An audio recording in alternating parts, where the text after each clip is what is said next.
Alors, Beshem Hashem, Naaseh Venatzliach, on y va. On va faire Bezrat Hashem, Bli Neder, la cachérisation des Kélim. Donc, on va passer avec le klal des Hachamim sur Bezrat Hashem, chaque Kéli, pour savoir comment le cachériser.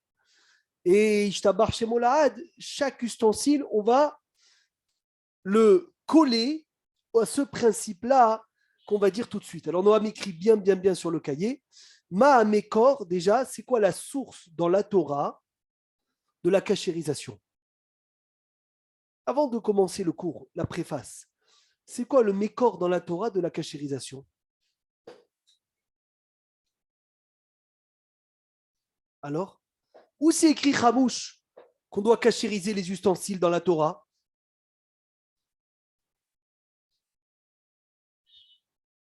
Après la guerre de Midjan. Quand le Ham Israël est revenu de la guerre de Midjan, ils ont emmené avec eux beaucoup d'ustensiles des non-juifs, dans lesquels ces ustensiles étaient utilisés pour du pas kasher. Et comme ces ustensiles avaient été utilisés pour du pas kasher, donc il y a écrit Vayomer Elazar à Cohen el Anshe Atzava Baim la Milchama, Zot Hukat Torah Asher Siva Hashem Lemor, Ach et Azahav et Akesef et Anechoshet et Abarzel et Abedil et Aofaret. Hashem il donne le klal, Kol Davar Asher Yavo Baesh, toute chose qui a été utilisée dans le pas kasher avec le feu, Ta'aviru Baesh, vous allez passer avec le feu. Bechol Asher Lo Yavo Baesh, et tout ce qui n'a pas été utilisé avec le feu, Ta'aviru Bamaim, vous allez passer avec de l'eau. Donc là, la Torah nous a appris un principe extraordinaire. Elle nous a dit, tu veux cachériser l'interdit qui est avalé dans la paroi, il faut que tu saches une chose. Comme ce que c'est rentré, ainsi ça va sortir. Comment ça s'appelle dans les mots des Chachamim? Comme ça rentre, ça sort. Qui connaît la phrase magique? Hein? Philippe? Qui connaît la phrase? Kebol'o? Hazak, Kebol'o, presque. Garpolto. Comme ce que c'est rentré, ça va ressortir. Donc, Sandra retient ce klal, que comme ce que le Hametz y rentre, il sort, et tu verras que chaque chose qu'on va apprendre, Bezrat Hashem, il va être lié à ce principe. Chaque chose qu'on va apprendre, il va être lié à ce principe. Je te donne un exemple, Bezrat Hashem. Une marmite dans laquelle j'ai fait des pâtes, donc avec de l'eau, c'est quoi la cachérisation? J'ai mis de l'eau bouillante et j'ai mis mes pâtes dedans. Donc c'est quoi la cachérisation? Agala, excellent. Par contre, les grilles du barbecue, ça va être quoi la cachérisation? Le feu, chalumeau. Bravo. Chalumeau. Les choses, les ustensiles dans lesquels j'ai utilisé à froid avec du chametz, comme des verres avec lesquels j'ai mis de la bière dedans, ou des ustensiles du chametz à froid, il suffit que je les nettoie à froid. C'est magnifique. Baruch Hashem, Kebol'o, Karpolto, le klal, il est clair. On a compris, Baruch Hashem, ça c'est le principe. Sans ça, on ne peut pas commencer. Donc, Kelim Shashimush Baem ou Bebishul, les ustensiles dans lesquels l'utilisation elle est avec la cuisson, comme en général tous les marmites, eh ben, puisque le chametz il a été avalé dans le feu, enfin par la chaleur et avec du liquide, alors il sortira par la chaleur et avec du liquide. Et dire à vos badjas, avant chaque agala, chaque cachérisation, il faut se certifier que le kéli il est propre. Il faut que le kéli soit propre. D'abord, tu le nettoies comme il faut et après, tu lui fais la agala. Parce que la agala ne pourra pas marcher sur de la saleté. Donc, il faudra nettoyer le kéli comme il faut. Une fois que tu l'as nettoyé comme il faut, eh ben, tu viens et tu fais la agala. Deuxième chose, qu'est-ce qui est bon de faire avant la agala? Il est bon d'attendre combien de temps de la dernière utilisation? 24 heures. 24 heures. Donc, 24 heures. Pas obligé. Hein. Par contre, lavage obligatoire et tu lui fais la agala. Un kéli que je ne peux pas faire la agala tellement qu'il est grand parce qu'il ne rentre pas parce qu'il ne rentre pas,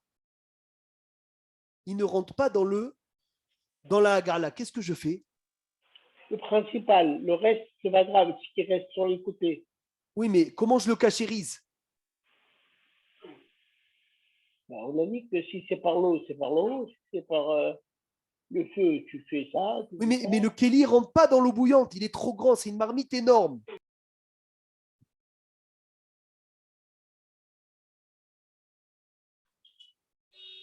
Tu verses de l'eau bouillante dessus? Mais non, il faut Noam, que ça sort comme ce que c'est rentré. Et c'est rentré pas en versant. Donc, il faut automatiquement que ça soit la même chose. Alors, comment on fait? Hazak, Baruch Haba, Moshe Eliezer. Comment il a dit? Alors, qu'est-ce qu'on fait? Regardez bien. Tu prends la marmite, tu fais bouillir de l'eau dedans jusqu'à que quoi? Que ça déborde. Et lorsque ça va déborder, c'est ça la cachérisation du kéli. Magnifique. On est bon ou pas? Donc, on répète le principe. Esther, écoute bien ce qu'on a appris. Kebolro, karpolto, comme ce que le Hametz y rentre, il ressort.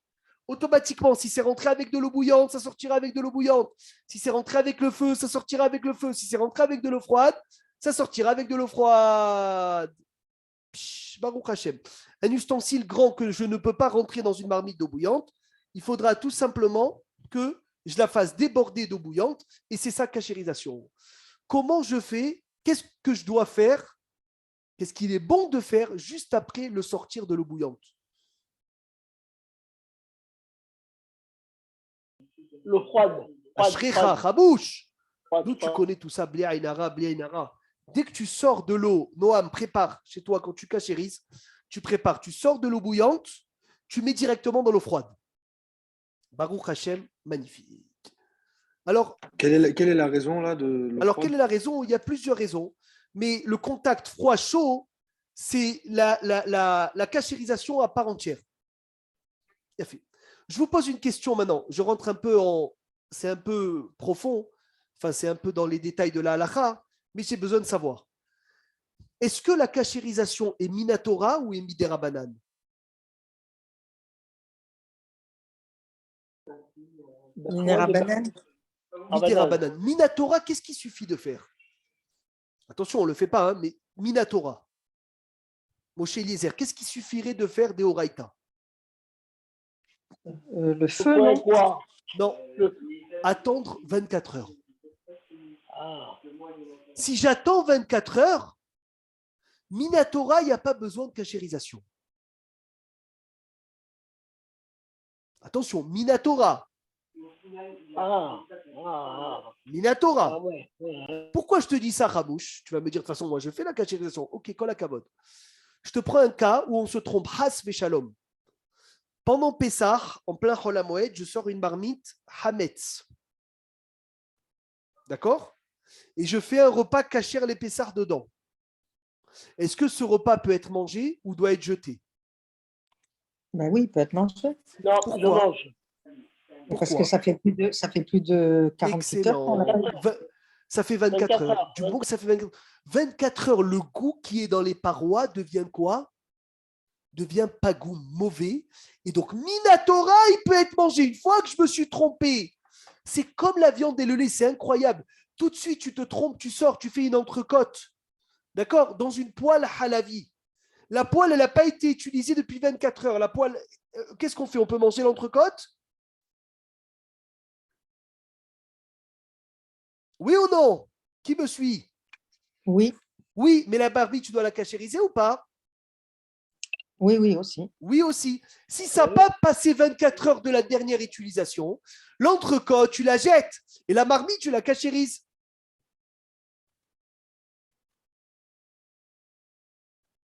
Est-ce qu'on est clair?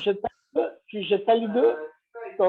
Non, pourquoi tu vas cachériser? Tu vas jeter la marmite. La marmite peut être cachérisée. D'accord, mais si l'autre, tu le jettes. Parce que l'aliment, il est taref. Pourquoi l'entrecôte, elle est taref?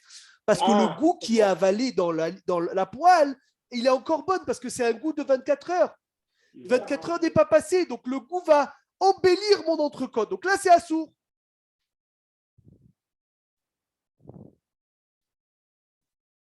Baruch Hashem. Maintenant, le Hametz pendant Pessah ne s'annule pas, même dans 1000. Mais le Hametz avant Pessah, il s'annule dans 1/60e.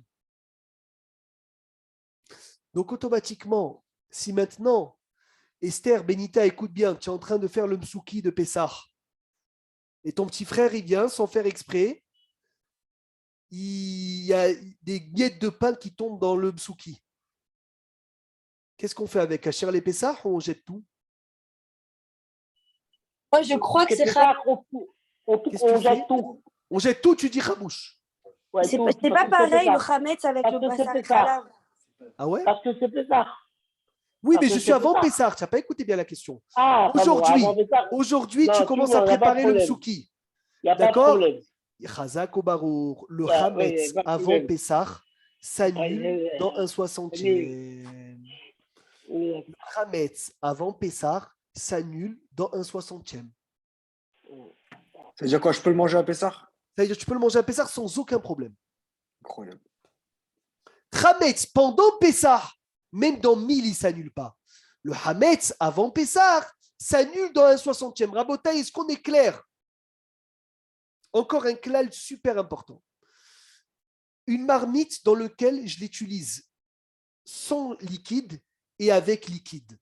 Quelle cachérisation je dois lui faire? La gala, l'eau bouillante ou bien le liboun? Parce que des fois, je l'utilise à sec. Vous savez, il y a des planchas que des fois, tu l'utilises à sec sans mettre rien. Des fois, tu mets un peu d'huile. Alors, quelle est la cachérisation?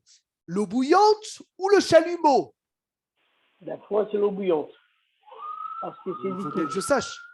Parce que c'est liquide. C'est Mais l'huile. des fois, je mets pas du liquide. Des fois, je le mets à sec. Après, que ça dépend combien de fois. Ça dépend de Chazak ou Baruch, la majorité de Ouais, l'utilisation. Posek Shulchan Aruch, il faut l'écrire. Kol Keli, tout ustensile. Olchi Mahar Rov Tashmisho. On va d'après la majorité de l'utilisation.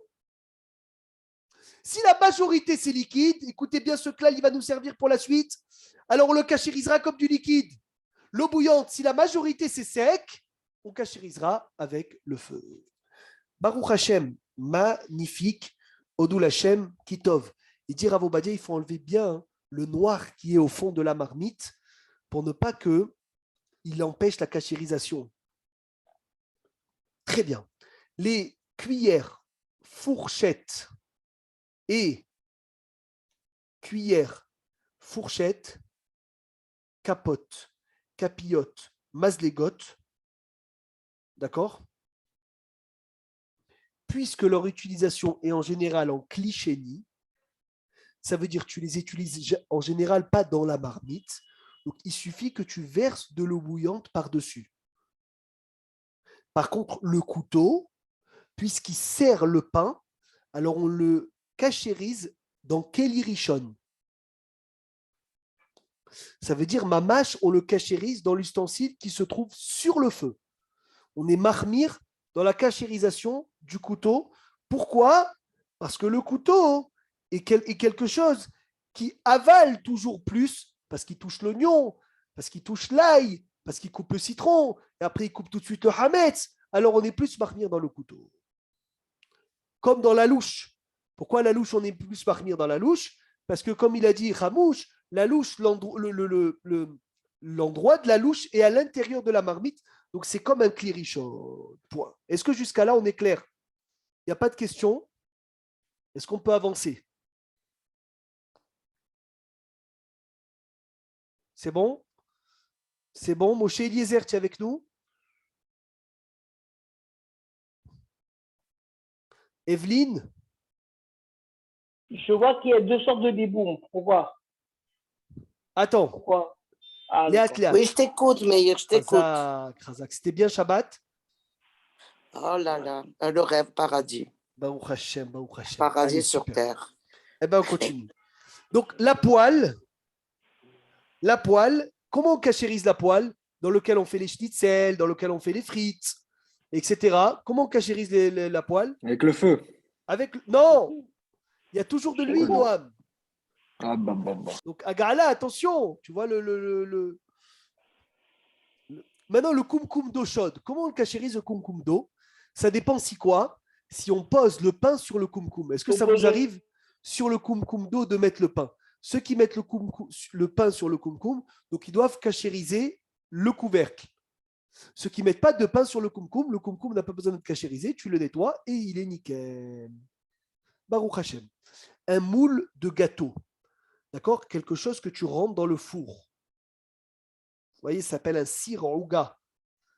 Une marmite dans lequel tu rentres dans le four avec un gâteau. Il suffit de lui faire agala, mais comme c'est à sec, vaut mieux en acheter un pour Pessah.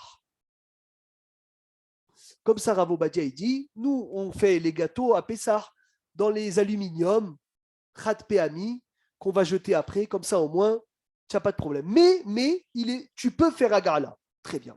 Le four, comment on cachérise notre... Oui. Si c'est en verre, les plats gâteaux, ils sont en verre Alors là, Pyrex. Oui, en Pyrex. Alors là, il n'y a aucun problème. Aucun problème parce que le verre, ni il avale, ni il recrache. Mais on fait la gala. On verra que le verre, tu n'as rien besoin de lui faire. D'accord. Si tu veux faire agala, c'est une khumra. Très bien. Comment on cachérise notre four? Il dit, Rav Obadia, Yenake, Tev et Tatanour, tu dois bien nettoyer le four avec tous les produits qui lavent. Il est bon d'attendre 24 heures et après de le brûler, de le mettre en marche dans le chaleur maximum pendant 1 heure. C'est pyrolyse? Non, pas pyrolyse. Si tu as pyrolyse, c'est pyrolyse. Si tu n'as pas pyrolyse, Maximum. le maximum. Même les fours qui n'ont pas pyrolyse sont cachérisables. Puisque, encore une fois. Il faut changer les plateaux quand même. Attends, on arrive. Kol hakavod, Evelyne. Comme le chametz y rentre, le chametz y sort. Si le chametz il est rentré, mon four il fait 350 degrés, ça sera 350.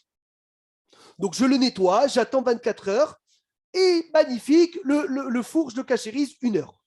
Attention, comme elle a dit la rabbinite Evelyne, ça c'est pour le four. Mais les plateaux, qu'est-ce qu'il faut leur faire au plateau?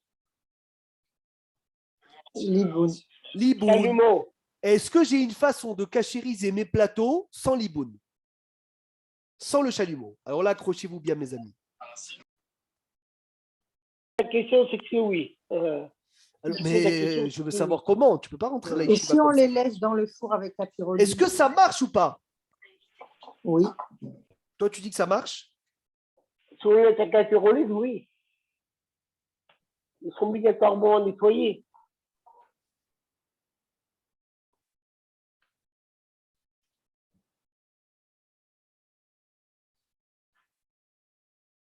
Il me semble que l'année dernière, on avait dit que ça ne marchait pas.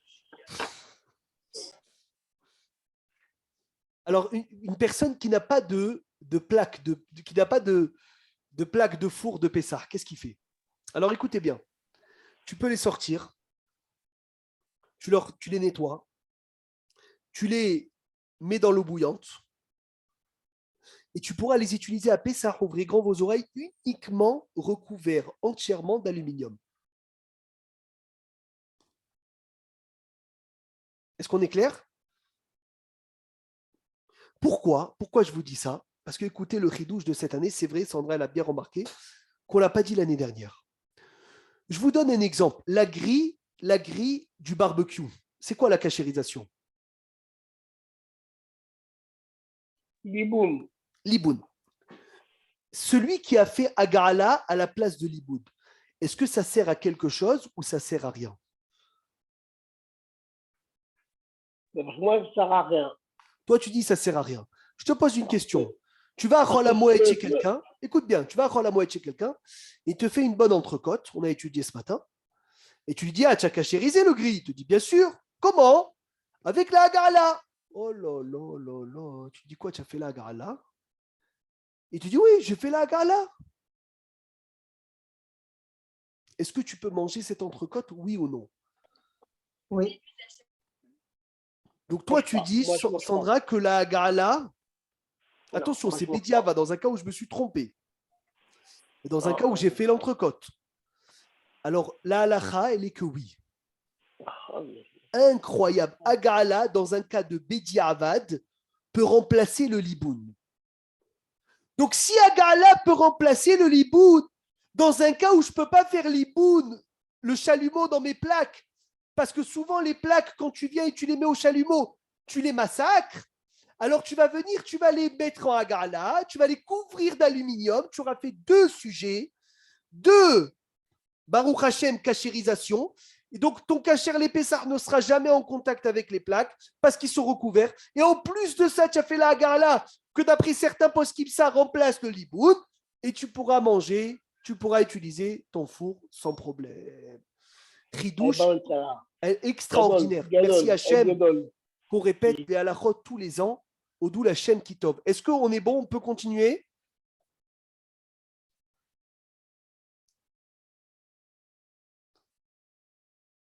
C'est-à-dire que tu rentres dans le four, tes plaques, tes plateaux, avec l'aluminium. Exactement. Bravo. Kol hakavod. Attention, une fois que tu les as, fais la Hagala.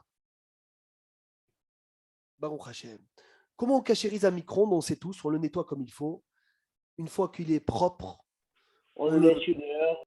non, on le fait chauffer 6 minutes, 5-6 minutes, avec un ustensile et de l'eau savonneuse. Attention, de l'eau qui n'est pas apte à être bue. De l'eau qui n'est pas apte à être bue, et Baruch Hashem, jusqu'à que l'eau se vaporise sur tout le four micro-ondes, et Baruch Hashem, il devient kasher les Pessar. Est-ce que le gaz a besoin d'être cachérisé? Le gaz, comment on appelle les choses sur lesquelles on pose les marmites? Vu que c'est du feu, ça brûle. Les brûleurs et les... Ah, tu les allumes demi-heure, tu les laisses C'est chauffer tout? une demi-heure. 1 heure si tu veux. Je peux pas. Même pas besoin de cachériser. Puisqu'on ne pose pas de chametz dessus. Vous connaissez des gens qui posent du pain directement sur le feu? Non, il y a des sauces qui peuvent couler à base de farine. Oui, alors il y a des sauces qui peuvent couler kol hakavod, Sandra. C'est pour ça que je t'ai dit de bien écouter le début du cours. On va d'après la majorité de l'utilisation. Ouais. Mais il y a des fois, il y a des fois des gens qui prennent le pain, qui bravo. Le truc, ça marche. Alors même dans ce cas-là, normalement, en général, puisqu'il y a toujours le feu dessus, alors il se cachérise automatiquement tout le temps. Et les vitrocéramiques, comme c'est du verre, il n'y a pas de problème? Vitrocéramique, aucun problème. Plaque à induction, aucun problème. À peine tu les nettoies rapidement. Tu les nettoies comme il faut et c'est tout. C'est archi-douche, ça, de ne pas nettoyer les plaques. Et tu ne laisses pas au moins 1 heure. Non, mais vitrocéramique et plaque à induction, c'est du verre. On a dit que le verre ni il avale ni il recrache. Donc c'est bon. Non, je ne vais pas te dire. Moi, je n'ai pas l'induction, je n'ai pas l'autre. Moi, j'ai des brûleurs normaux. Ouais. Donc, dans ce cas-là, tu m'as dit que tu n'es pas obligé de le faire. Non, tu les nettoies bien. Si tu veux être mahmir, tu fais la hagala dessus. Tu les mets dans le lavabo et tu verses de l'eau bouillante ou tu les trempes dans l'eau bouillante. Mais c'est une khumra. C'est une khumra. Et il y a une autre khumra de les recouvrir. Vous connaissez ceux qui les recouvrent entièrement d'aluminium? C'est une khumra sur une khumra. Kol hakavod. Donc, le plaque à induction, aucun problème. Tu la nettoies comme il faut. Il y a fait méod, Rav Yitzhak Yosef, comme ça il dit.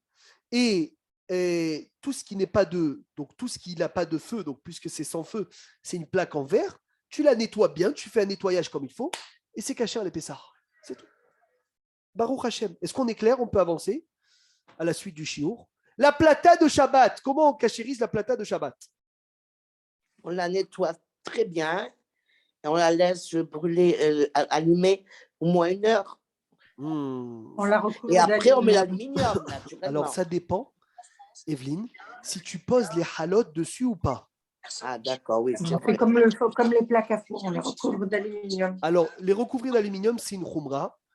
Mais ça, tu les recouvres d'aluminium si tu mets les halotes dessus. Si tu ne mets pas les halotes dessus, il suffit de les nettoyer bien et de verser de l'eau bouillante. Comme nous, ça nous arrive de mettre les halotes directement dessus, donc je la nettoie bien, je verse de l'eau bouillante et en plus, je la recouvre. Papier aluminium normal ou bien le nouveau, ce qui est vendu ici? Oui, le papier aluminium qui va rester fixe. D'accord. Il va rester fixe, qui ne va pas bouger. D'accord? En fait, le but, c'est de ne pas le bouger. Le papier aluminium, tu vas nettoyer. J'ai encore 10 minutes. 10 minutes, 10, 15 minutes maximum.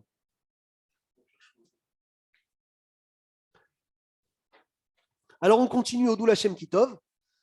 Shipudim Urshatot, les broches et les grilles du barbecue. Alors, Shipudim Urshatot, Chetsalou Baem Hametz ala Esh, les grilles et les broches qu'on a fait griller dedans du feu, du Hametz sur le feu, comme des boulettes de viande avec du pain dedans. Ercheram Belibun Baesh, il faut les faire au chalumeau dans le feu jusqu'à ce qu'ils deviennent rouges et des étincelles qui sortent de là. Et s'il s'est trompé et il a fait que Agala, Bedi Avad, il peut venir et il peut manger la viande qui a été grillée dessus. Maintenant, celui qui utilise son barbecue et il ne met pas de pain dessus, ou tu ne te rappelles pas d'avoir mis du pain dessus, est-ce que tu es obligé de lui faire l'iboun ou pas? Si c'est Bédiavad, dedans. Non, je te parlais khatri là. Exemple, il y a des gens qui te disent, moi, j'ai jamais mis des pitotes chauffées sur mon barbecue.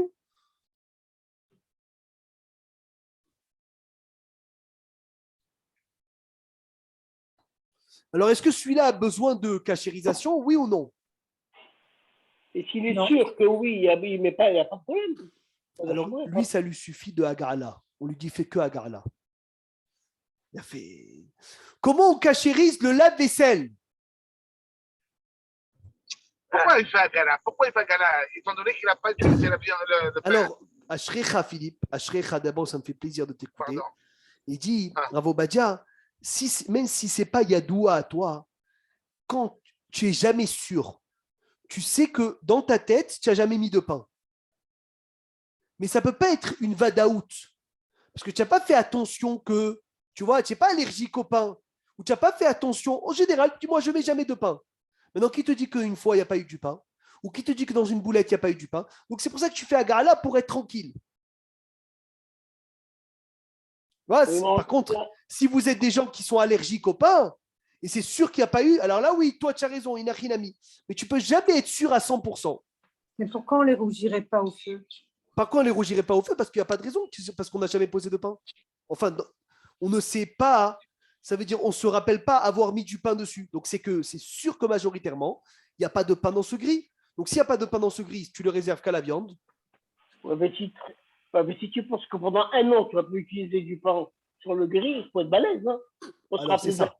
C'est ça. C'est pour ça que toujours fais Agala, comme ça au moins tu es tranquille. Agala, ça peut marcher. Et comme ça marche même dans un cas de Bédia Avad, comme ça tu es tranquille. Odou Lachem Kitov, Mediar Kelim Rabotai, comment on cachérise le lave-vaisselle? Une fois blanc, ça suffit, là? Même pas. Tu le nettoies comme il faut et c'est bon. Pourquoi? Parce que le lave-vaisselle, il se cachérise tout le temps. Bravo Badja, il est possible de la bière en mer qu'on peut mettre les vaisselles de lait et de viande dans le même lave-vaisselle en même temps. Tu peux faire tourner ton lave-vaisselle pour le lait et pour la viande. Et comme tu peux le faire tourner pour le lait et pour la viande, pourquoi? Parce que le chomer, ça veut dire ce qui est dans le produit, il détériore toujours, il rend le goût pas goum, et donc, Baruch Hashem, ça suffit de le nettoyer comme il faut. Le plan de travail, est-ce qu'il a besoin d'être cachérisé, oui ou non? Oui. Khumra, tu peux le nettoyer comme il faut. Si tu veux être mahmir, tu verses de l'eau bouillante. Si tu as peur de l'abîmer, tu n'as pas besoin de verser de l'eau bouillante. Mais est-ce que ça dépend de la matière? Non, ça ne dépend pas de la matière. Ça ne dépend pas de la matière. Pourquoi? Parce qu'on a donné un klal Esther au début. Et je veux que vous faites attention dans tout ce chiour à ce klal. Les différences entre les ustensiles qui ont avalé du hametz dans une cuisson et les ustensiles dans lesquels on a posé du hametz. Ça n'a rien à voir. Ne compare jamais la marmite avec le plan de travail. Le plan de travail, tu ne cuisines pas dedans. Le frigidaire, tu ne cuisines pas dedans. La table, tu ne cuisines pas dedans. Donc, ce n'est pas le même dîme. D'accord, alors que le Khamet, il circule 24 heures sur 24. Il peut circuler 30 heures sur 24, mais c'est à froid en général. C'est à froid. Tu vois, c'est à froid. Ok, la femme dit oui, je fais mes halotes sur le plan de travail. Tu peux faire tes chalotes jusqu'à demain. Mais c'est à froid, ça suffit de nettoyer à froid. Alors d'accord, tu veux être mahmir de le cachériser avec de l'eau bouillante, en baya, mais ce n'est pas quelque chose d'obligatoire. Il n'y a aucun besoin, Rav Obadja, il dit d'acheter un nouvel évier. Tu n'as pas besoin d'acheter un nouvel évier. Tu sais, il y en a qui mettent des éviers en plastique sur leur évier. Il appelle ça une khumra en plus.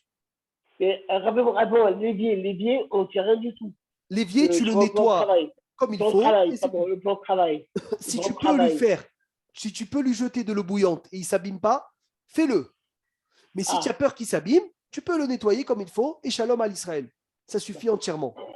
D'accord? L'évier en plus, une khumra en plus, Baruch Hashem, ils aiment acheter des éviers en plastique en plus pour le poser sur l'évier. C'est une khumra, puisque l'évier n'a jamais avalé du chametz. Quelle est ma preuve? Parce que Rabotaï, c'est quoi le seul ustensile qui n'est pas cachérisable? C'est quoi la matière d'ustensile qui n'est pas cachérisable? Le plastique. Quoi? Le plastique, Sandra? Qu'est-ce que tu dis là? La porcelaine, non?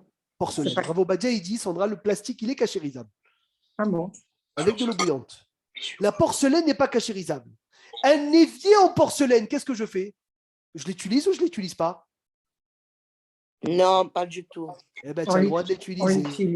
Tu verses de l'eau bouillante 3 fois dessus et c'est bon. Ah, même sur porcelaine. Oui, parce que ce qu'on n'utilise pas en porcelaine, c'est les assiettes, les fourchettes, les cuillères, les marmites. Et là, ce n'est pas une marmite. Non, je me suis fais vite pas mon répondu. souris. Je ne fais pas mes pâtes à la sauce dans l'évier. D'accord? Je ne les cuisine pas dans l'évier. Donc, je verse de l'eau bouillante sur l'évier et ça y est. Baruch Hashem, il est kasher les pessars. Les ustensiles en verre n'ont pas besoin d'être cachérisés. Ils sont tout seuls kasher les pessars parce qu'un ustensile en verre, ni il avale, ni il rejette. Rabotaï, on finit le chiour. On va finir Bezrat Hashem Belineder un peu plus tôt. Donc, quelques minutes pour finir le siman.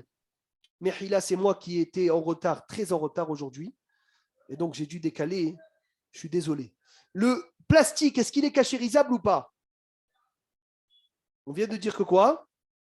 Non. Ah, Tu as dit que oui. on vient de dire que oui. Il n'y a que la porcelaine. Le plastique, il est cachérisable. Oui. Exemple. Ben, un client plastique dur, il est cachérisable. Ah ouais. Bien sûr. Alors, tu n'as pas écouté? Le bois, est-ce qu'il est cachérisable, le bois? Non. Oui, il est cachérisable. La pierre, est-ce qu'elle est cachérisable? Qu'est-ce qu'on pense, Kevin? La pierre, cachérisable ou pas, les ustensiles en pierre? Oui, cachérisable. Toi, tu as gagné ta journée. La pierre, elle est cachérisable. La seule chose qui n'est pas cachérisable, c'est l'argile, donc la porcelaine. Vous êtes avec moi ou pas? J'espère que vous êtes avec moi. Dis-moi une question. La grosse marmite dans laquelle tu fais ta gala. La grosse marmite dans laquelle tu fais ta gala. Oui, très bien. Le Keli Rishon, c'est un Oui. Keli Kacher les Pessars? C'est un Keli qui est censé être réservé pour la gala. Et Blineder Bezrat Hashem, je te dirai comment faire. Est-ce qu'on a besoin de le recachériser après? C'est une bonne question, très bonne question. Mais je te conseille de réserver un ustensile spécial dans lequel tu vas cachériser tout. Et avant ça, tu le fais déborder d'eau bouillante. Et après, tu commences ta cachérisation. D'accord? Comme ça, au moins, tu vas venir, tu vas être tranquille. Et shalom à l'Israël, tu as cachérisé comme il faut. Et après, tu le mets de côté. Donc, le plastique, porcelaine, Baruch Hashem, on a fait, grâce à Dieu, il nous manque 2 petites choses. L'émail. Est-ce que l'émail est cachérisable?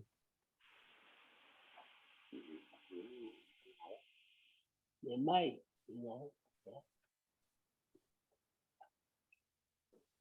Non. L'émail est cachérisable. Oui ou non? Oui. Kol hakavod, hazak ou baruch. L'émail est cachérisable sans problème. Alors, Keli, chez Rov Shimusham Betsonen, les ustensiles que la majorité de son utilisation, c'est avec l'eau froide, comme le verre de kidouche, comme les verres en argent, etc., que même dedans je mets de la bière, je mets du whisky, etc. Même si des fois je mets du chaud, il n'y a aucun problème. Ça suffit de les nettoyer simplement avec de l'eau froide, parce qu'on a dit qu'eboloro, car polto, comme c'est rentré, ainsi ça va sortir. Le frigidaire, comment on le cachérise, le frigidaire? On nettoie. On le nettoie. bien. Il y a besoin de le cachériser à chaud, de mettre de le démonter, de le tremper dans l'eau bouillante. Non. Non, parce que c'est rentré à froid. Donc ça sortira à froid. La table aussi, il y a besoin uniquement de quoi, hein? De la nettoyer comme il faut. Le dentier, il est bon de quoi? De le sortir et de verser de l'eau bouillante avant. Et il faut faire attention et dire à vos badjas, aux jouets des enfants, de les nettoyer comme il faut. Alors maintenant, je vais donner un dernier clal avant de terminer le cours. Un aliment, un chametz, rabotaï, qui n'est pas mangeable par un chien. Il est chametz ou il n'est pas chametz? Et Hametz. Non, il n'est plus chametz. Il n'est pas. Tout chametz qui n'est pas mangeable par un chien n'est pas chametz. Donc si dans une pilule que le médecin demande à la personne de prendre, il y a du chametz, est-ce qu'il a le droit de prendre ou il n'a pas le droit de prendre? Il peut prendre. Il peut prendre. Ah, mais il y a du chametz. C'est pas grave, le chametz, il n'est pas mangeable par un chien. Il peut l'avaler. Même posséder du chametz qui n'est pas mangeable par un chien, c'est bon, autorisé. La preuve, elle en est le dentifrice à Pessah. On n'a pas besoin d'acheter le kasher les Pessah. Il n'y a pas besoin. C'est lequel dentifrice qui a besoin d'acheter kasher les Pessah?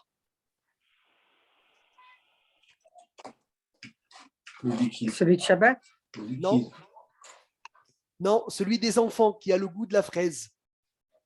Parce que celui-là Même le qui a Shabbat, du goût, même le Shabbat, il n'y a pas de problème. Celui-là qui a du goût, il y a un hachage que quoi? Que le chien puisse le manger parce qu'il est bon. Alors celui-là, oui, mais sinon le dentifrice, tu peux acheter le normal à Pessah sans aucun problème. Pourquoi c'est pas mangeable par un Même chien? le Shabbat, même le Shabbat, il y a besoin de liquide.